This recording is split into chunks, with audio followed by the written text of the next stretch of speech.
एक दिन ऋषि मुनि ने भ्रमण करने का निश्चय किया और अपने रास्ते पर चल पड़ा। उसे रास्ते में नदियां मिली, पर्वत मिले और कई घने जंगल भी। ऋषि मुनि बड़ा ही निर्मल स्वभाव का था। उसे पशु पक्षियों का बड़ा लगाव था और वो उनकी मदद करता। जंगल से ऋषि मुनि दिन में ही सफर करता और रात में किसी पेड़ के नीचे विश्राम करता। और ऋषि मुनि ने अपना सफर तय करना शुरू किया। ऋषि मुनि थोड़ी दूर चलता है, उसे किसी की आवाज़ सुनाई देती है और वो वहाँ से आवाज़ की ओर चलने लगता है। आवाज़ की गूंज बढ़ती गई और वहाँ जाकर देखा तो एक शेर पिंजरे में बंद था। तभी शेर ऋषि मुनि से मदद के लिए चिल्ला रहा था। मेरी मदद कीजिए, हे पुण्य महात्मा, मेरी मदद कीजिए। नहीं नहीं, तुम एक शेर हो।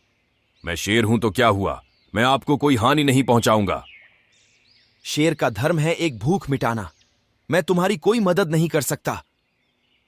ऐसा मत बोलिए श्रीमान, मैं आपको विश्वास दिलाता हूं, मैं आपको कोई हानि नहीं पहुंचाऊंगा। और वैसे ही पुण्य महात्मा तो धर्म सबकी मदद करता है। कृपा करके मेरी मदद कीजिए और मुझे इस पिंजरे से आजाद कीजिए। शेर की विनती सुनकर ऋषि मुनि सोच में पड़ गया। शायद तुम ठीक कह रहे हो। मुनि का काम ही है सभी जीवों की मदद करना, और तुम तो मुझे कोई हानि नहीं पहुंचाने का आश्वासन भी दे रहे हो।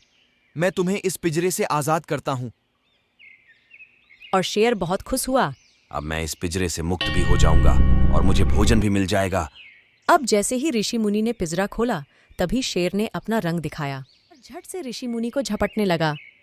ऋषि मुनि को समझ में नहीं आ रहा था कि शेर ऐसा क्यों कर रहा है। अरे मूर्ख, अब तुम मरने के लिए तैयार हो जाओ।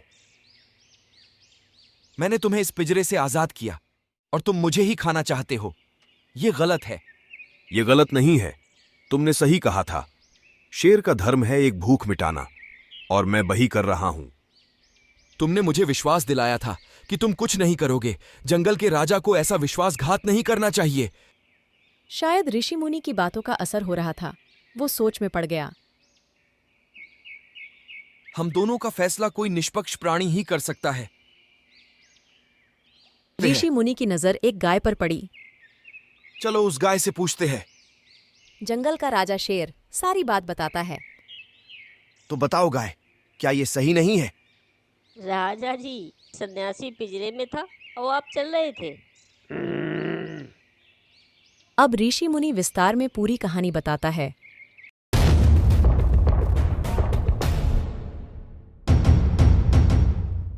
तो अब समझे? हाँ, अब समझ में आ गया। मैं पिंजरे में था और सन्यासी चल रहे थे। लेकिन ये कैसे हो सकता है? मैं पिंजरे में कैसे गया?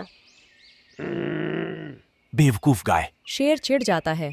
तभी गाय को समझाने के लिए शेर पिंजरे में चला जाता है और गाय पिंजरे को बंद कर देता है। गाय की चालाकी से ऋषि मुनि की जान बच गई। तो दोस्तों, ये कहानी समझ में आई? दया सिर्फ योग्यता पर दिखानी चाहिए,